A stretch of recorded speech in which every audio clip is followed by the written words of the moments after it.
Howdy, folks. It's Meandering Mike in the Man Cave of Madness. It's the middle of the evening, and we are here finishing up turn 13. We got 3 more nations to do. We've got the Danes, the Jutes, and the Saxons. The Angles are gone. So, the Danes have been pounded on relatively heavily. They're saying, hey man, we need some help from the homeland. So turn 14, next turn, Sven and Knut will show up with more dudes, but right now they have 2 here. The Danish brothers go away at the beginning of the turn. 2 armies here in Norfolk, 2 in Suffolk. 2 are their reinforcements. They get this turn. Yes, turn 13, 2 Danes. I'm double checking. Yes, in the North Sea. Next turn they'll get 6 and a leader, but of which, the turn 14 dudes, 4 of them and the leader go away at the end of their turn. Special rule, turn 14 Danes. Well, obviously the first thing we do is do growth. Unfortunately, they only have 2 land areas, 2 points. They have none saved up, and so they do not get to grow. They would like to have extra stuff. Now, turn 13, this is a point turn. So, there we are. Turn 14, York, 4 points. Essex, Lindsey, and North Mercia, 2 points. Each other are in England, or Cornwall, Devon, or Dunan and Strathclyde. So, up north, way out there on the Penzance Peninsula, other areas in England. So obviously York is a good target. Unfortunately, there's 3 guys there, so they have to decide, is that worth it? Now, of the other ones, Essex, Lindsey, and North Mercia. North Mercia has 2 guys in it right now, and Alfred. Alfred does not go away until the beginning of the Saxons' turn. So that would be very bloody. There's 3 guys in Essex. That would be bloody. So, it's all sort of equally damaging of that big stuff for good points. Now, Lindsey is a 2-point province. It's held by the Jutes. The Danes could try to attack it with 1 guy, and if they clear out this area here, allowing the Jutes to retreat, they could go in with 1 guy, and it's just like the way that the Norsemen and the Brigantes sort of swapped a territory over here. They could do that. Now, the reason they have to get rid of both territories is if there's 1 guy in one of these and this is attacked, they can't retreat to an open area that the attacker has someone else adjacent to. Well, that's not true. If they marched in from 1 land area, it's, do they have an army from another province other than the one they're attacking from? So technically they could leave out 1. They could do both. They could come in, they have boats, so they could come in by sea, leaving the Jutes open to retreat to either one. They could not come by land. They could come by sea, and that gives the Jutes the maximum flexibility. The danger here is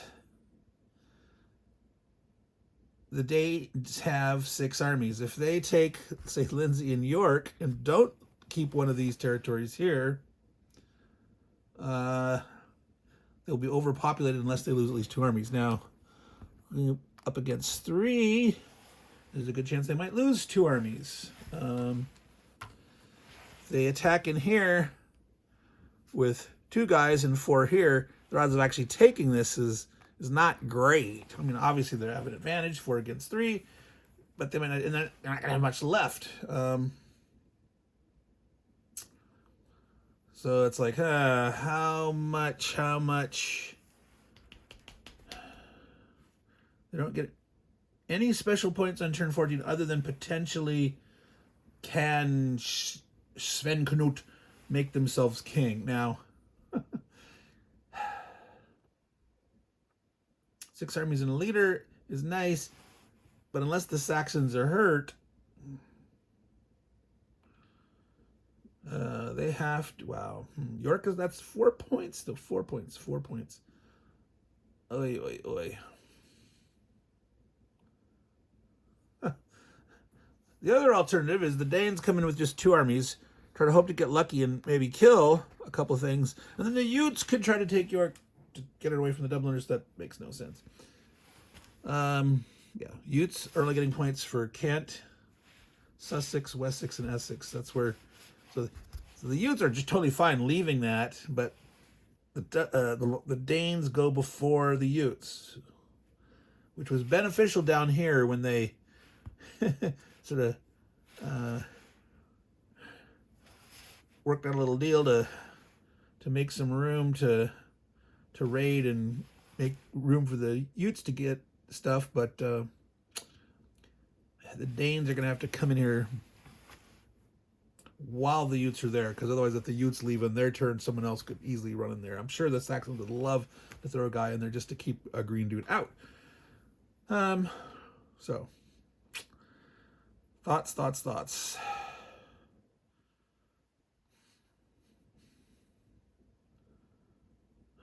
Do they forego York, which isn't a done deal? I mean, they could throw all 6 guys in there. They could come in, have 1 territory overstacked. The end, if they only had 1 province.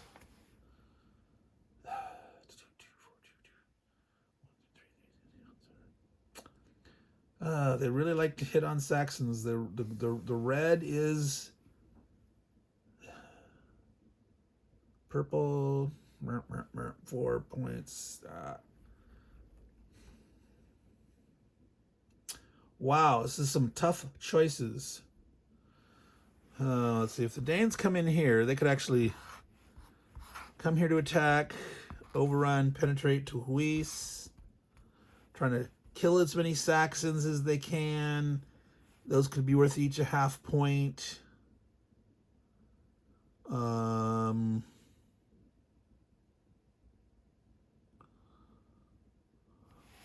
They could come in by sea here to Lindsay.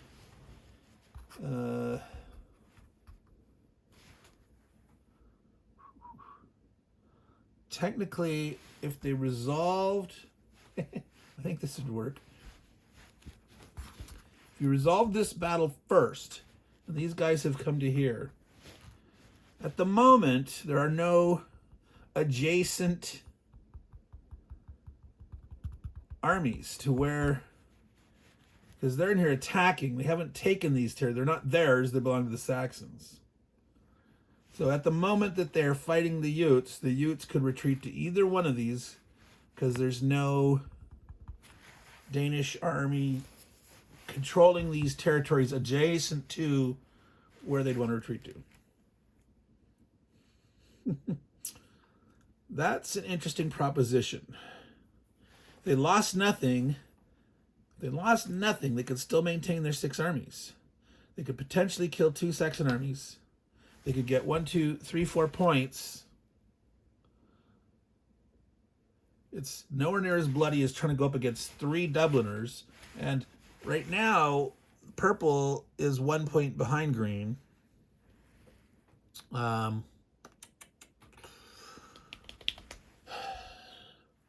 I think they're going to forego York. York, it may be worth 4 points, but it just looks too bloody, too problematic for the Danes, trying to make sure that they don't overpopulate if they throw everything at it. They can potentially do more damage here, have a chance to do some damage to the Saxons. Trying to hurt the red player. They can't hit up here. Danes could raid Lothian, could attack Lothian or something. It'd be worth a point to them.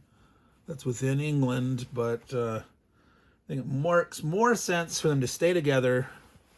That's worth 2 here, so don't know if we'll go that. So by coming in here with 2 guys, they guarantee if the Utes roll lucky, they'll still have a guy left there. and they could maintain everything. Yes, this makes sense to me. It might seem a little weird, but no, you don't always have to go through the biggest target. Sometimes it's worth it, like, what happened way up north with the Norsemen going after the Orkneys, which was a big, shift in points, let them take that. That's worth was worth a lot of points, taking away points from green.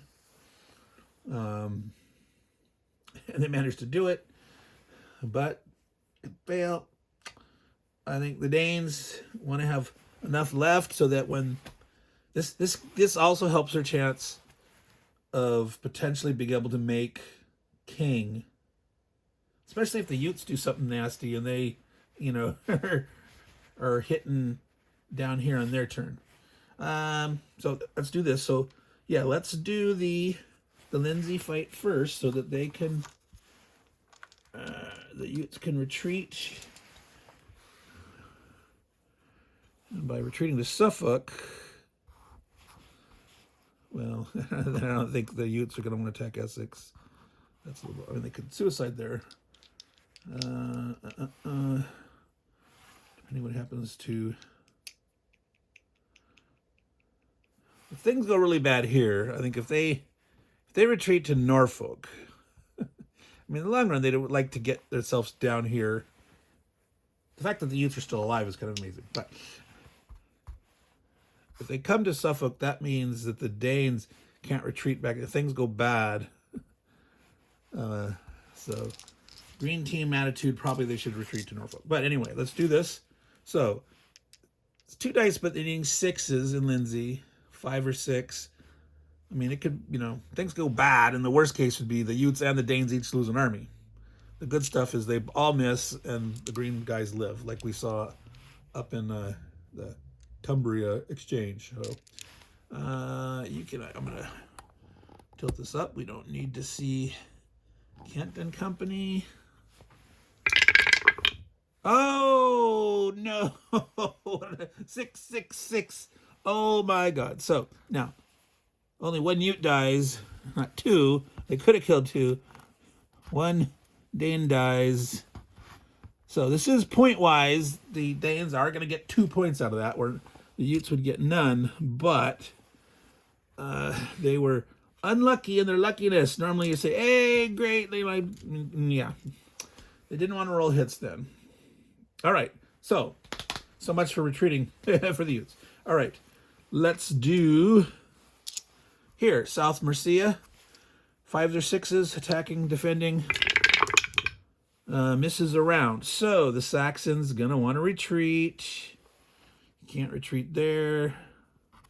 Now, technically, nope. Aha. So because the Dane occupies Lindsay here, the Saxon cannot retreat to open Suffolk. Because this Dane says, no. So they'll retreat to... They could retreat here. Get another one up north.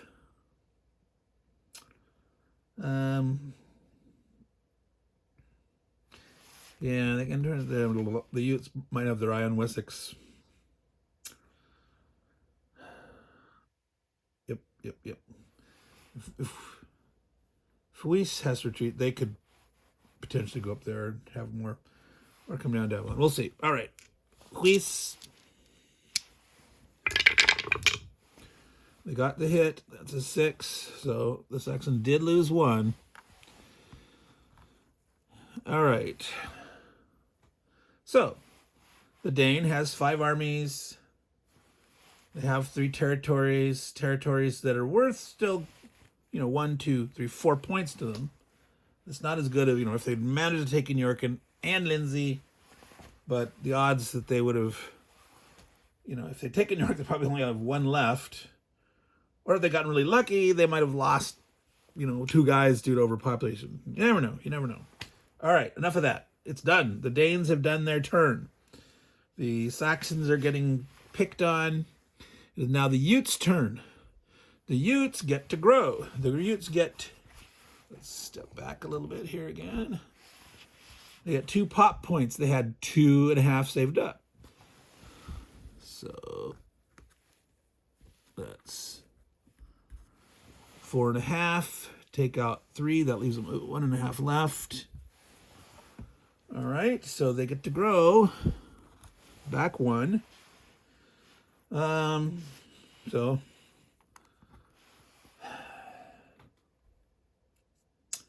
well, I think, obviously green wants points, but hurting the Saxons, trying to make it hard for them to potentially get king, is also because king is not only 4 points, but it's also a free army. And it's almost like, yeah, come on, Saxons, come at Kent. Fight the little wimpy Utes that, are sort of surprised to still be alive. I think they come after Wessex with 2 armies. Leave 1 in Sussex, leave 1 in Kent. That's potentially 3 points. This, it's... The Saxons just may come after Kent, but they are losing some of their base. The Saxons have nothing saved up. So if they take this, they'll only have 3.5. They'll only have a half point saved up. They're gonna get 1, but they're not gonna have a ton extra for the following turn. So I think this is good. I think now they could abandon Sussex, say, here, let's increase our odds. No, that would be dumb. They could do this. That would maybe make more sense. They'd say, I want to hurt the Saxons. I want to have good odds of doing this. This is maximal. Make it tough for the Saxons all over. No, this way. Make them come at me if they're gonna. 2 and 2 or 1, 2, 1, 1. I don't know. I'm tempted to do this. The Utes. Well, let's see. They have 1.5. 1 point. If they lose both to 1, 1, 1. This way, 3, they 2, 1. Yep, we're gonna do this. I'm gonna do it this way. We're gonna spread out a little bit. Try to deny. There's no king next turn. Yeah, see, there's still 1, 2, 3, 4, 5, 9. Yeah, but between. Wow. If purple throws in with green,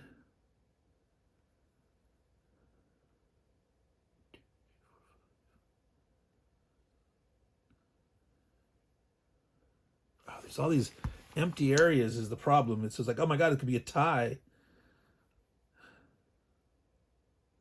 Maybe purple say, hey, look, vote for me, make me Bretwalda. Yeah, no. Anyway, let's just do this fight. Hey, normal odds. Bang bang, double smack. So the Utes are down to 3 armies, 3 territories. But that's potentially 4 points this turn, less if the Saxons pick on them there. But can they afford to do that and leave the Danes mostly untouched? I don't know. All right. So we are to the Saxon turn. The Saxons, Alfred leaves. And Edgar. All these great Saxons. All right, and they have 1, 2, 3.5 points, which they had, like I said, they had nothing saved up, so they get 1 army growth. They'll have a half left over. Wow, what do they want to do? So obviously, the first thing we do, I'm going to set these down here. They're got my units in France. They're not actually in France, of course. I'm just holding them there while I'm thinking. Saxons, turn 13 now. Remember, I'd mentioned it before. They're down to just 1 point per English area. If they can't get points for Galloway, Lothian, Cumbria, Bernicia, they could potentially get the pennons. Not that they're going to. But they could include Devon and Cornwall. So, areas in England except for the far north, not Galloway, Lothian, Bernicia, Cumbria, but Devon and Cornwall, which the Irish are there. They don't want to take those away. So, doesn't matter which ones. Can they spread out, trying to hurt the Danes? Or, well, see, they might, they probably will end up attacking the Utes because maybe, well, so they got a leader though. So when you ever have a leader, you want to potentially take advantage of your offensive bonus. So that's the time to attack a stack, right? So it's like, these dang Danes. The problem is here is those are only worth 1 point each. Maybe they want to go for Lindsay, but like, Lindsay, you need a 6. But at least with the leader, you need a 5 or 6. By taking Lindsay, they would sort of have an anchor in the swamp, in the rough terrain there, to try to stay alive better. But they like to have a chance to kill multiple units.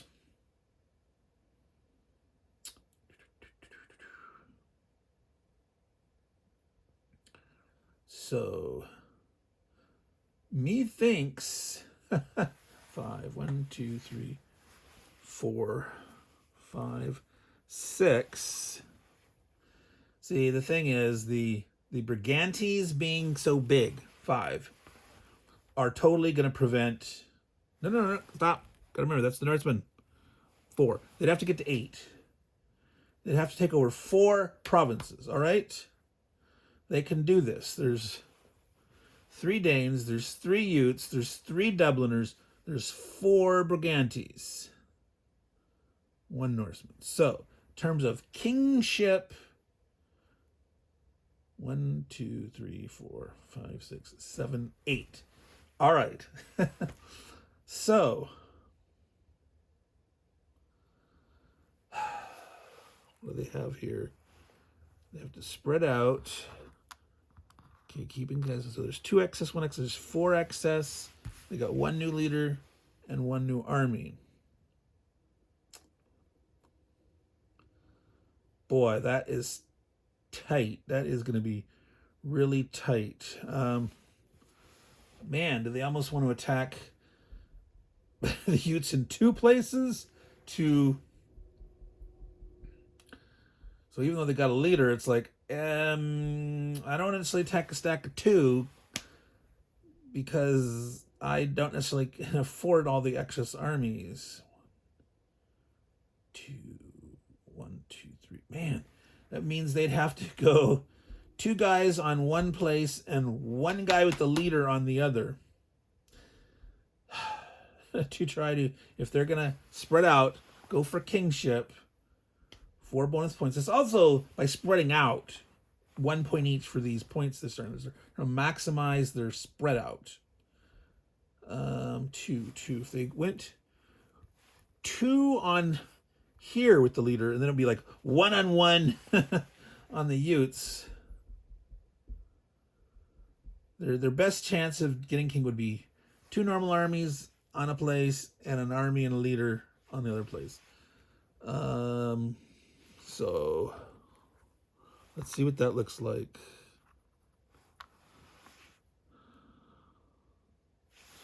Yeah, let's say there. Bring him on here.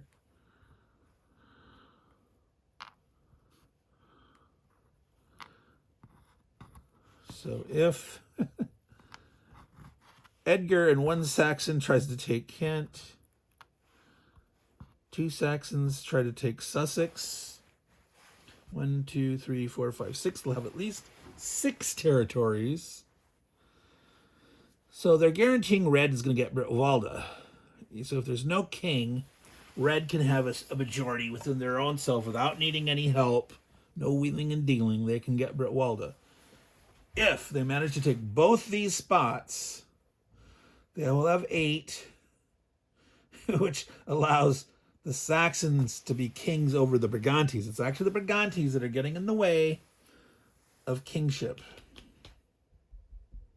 All right. Poor Utes. Maybe the Utes shouldn't have oughta. Well, but you know, they did manage to take an extra territory, etc. That was part of the problem. That if they hadn't, the Saxons already would have been up one that way. All right, let's do the normal. Save Edgar's battle, because Edgar could die here. There's no points in it, but okay, can you see that good here? So here we go. Sussex. Hit 5. All right. So far, so good. Now, unfortunately, if the Utes roll their hit and kill, but they kill the Ute, Edgar will take Kent. That's one of the advantages of this leader with one dude, is if they can kill that Ute, they will get to take Kent.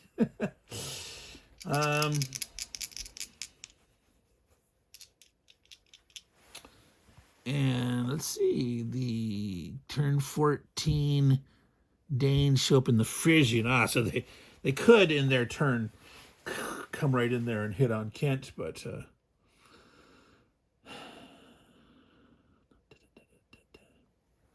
don't know, it could be it's not a major invasion on turn 14. It's just the leaders and the 6 armies coming in. It's like a second. It's a big invasion, but it's not a quote-unquote major invasion, double turn whammy. All right, let's do it. So the black die, 4, 5, or 6, because the leader, 5 or 6 in the red.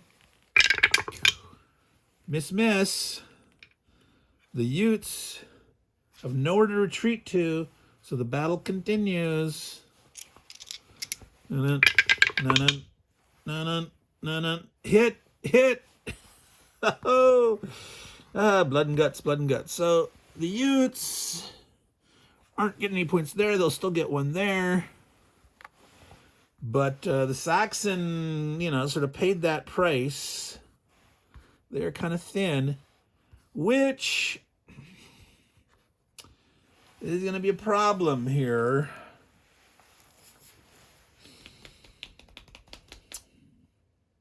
How much damage on turn 14 can the Danes do to them? But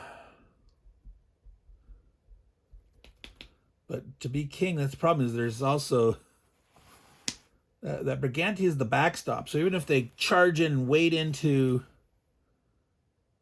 the Saxons and kill them down, if they kill them down to 4 left, the Britannia still have 4. If they come down to 3, they'd have to hit like a bunch of them and that and be big. So it'll be interesting to see. All right.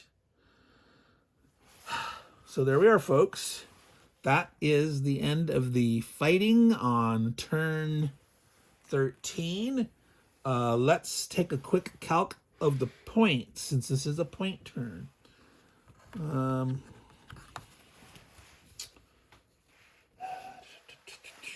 Where are we? All right. So let's look at the Saxons, because they're right here, right now. 1, 2, 3, 4, 5, 6, 7, 8, which makes sense because we were going for 8 provinces. So 8 for the Saxons on turn 13. Well, plus that 4 they had at the beginning for kingship. Now let's go to the Norsemen.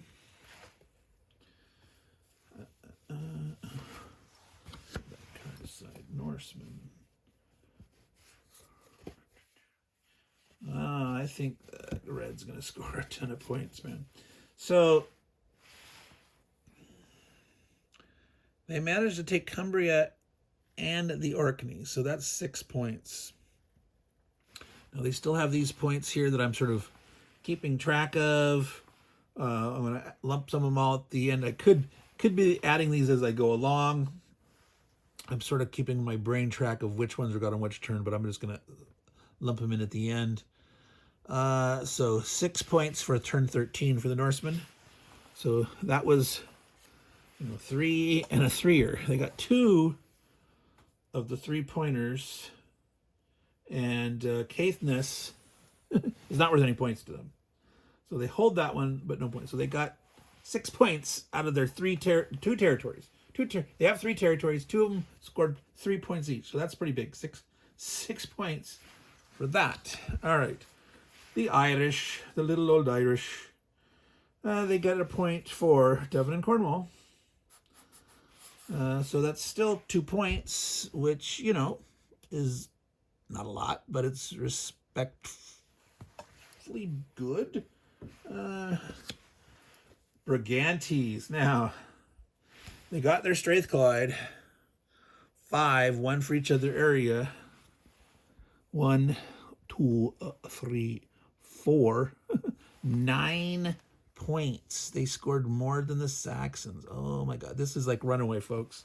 I've never seen Red do this good. I mean, I've seen Red do well. Red, who doesn't get hurt early, or I've seen Saxons bigger than this, like maintaining like almost a full army at this time. But Brigantes, I have not seen the Brigantes that big. They're at their full army capacity except for 1. They're going to grow next turn. You know, that 1, they're huge. All right, so anyway, Red scored this turn. Oh my God. 29 points, is that right? 8 for the Saxons for their territories, 4 for kingship. That's 12. Irish, 13, 14. Brigantes, 23. Norsemen, 29. Wow. Is that 112? Oh my God. On turn 13. Wow. Wow, that can't be right. Wait, I have to be, no, 29, yeah. 17, 12, 20, whoa, holy moly. And that's not even counting those, you know, handful of points for the 4 or 5 points that the Norsemen are going to get so far. For the Norsemen are almost petered out, but there's extra points there on the hoof. All right, so, wow, it's crazy. Let's do green next. Green is the next closest. So the Danes weren't able to take York. They're not in Essex. They are in Lindsey for 2. And each other area south. So they got 4 points for the Danes.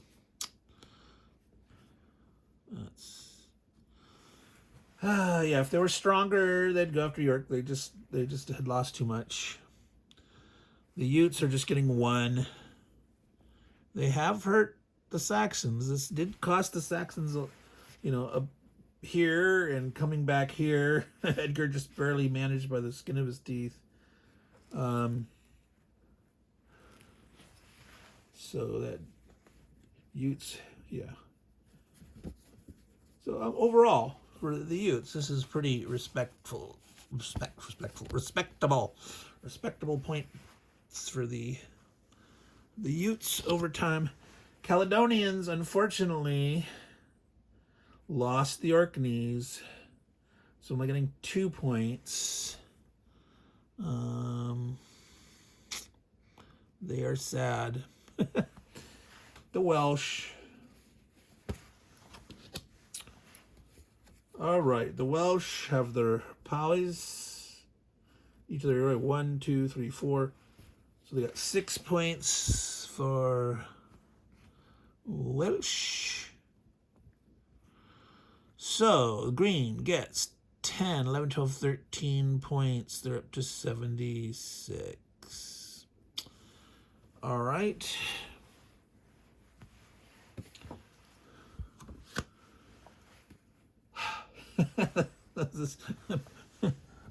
We'll do blue next, just because they only have 1.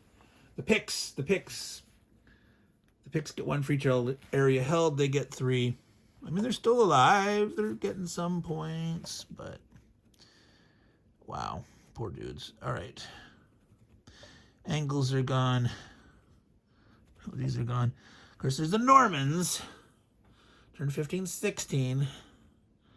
I can't remember what the maximum Normanable points. 55 for the blue. That's not good at all. The Angles didn't score enough points. The Angles got beat down bad. All right. Scots are still alive, barely. Turn 13 is the same as turn 7. Turn Dalriada doing it in the sky. They actually have 2 of them. They get 4 points. So that's, they're alive. They're scoring some points.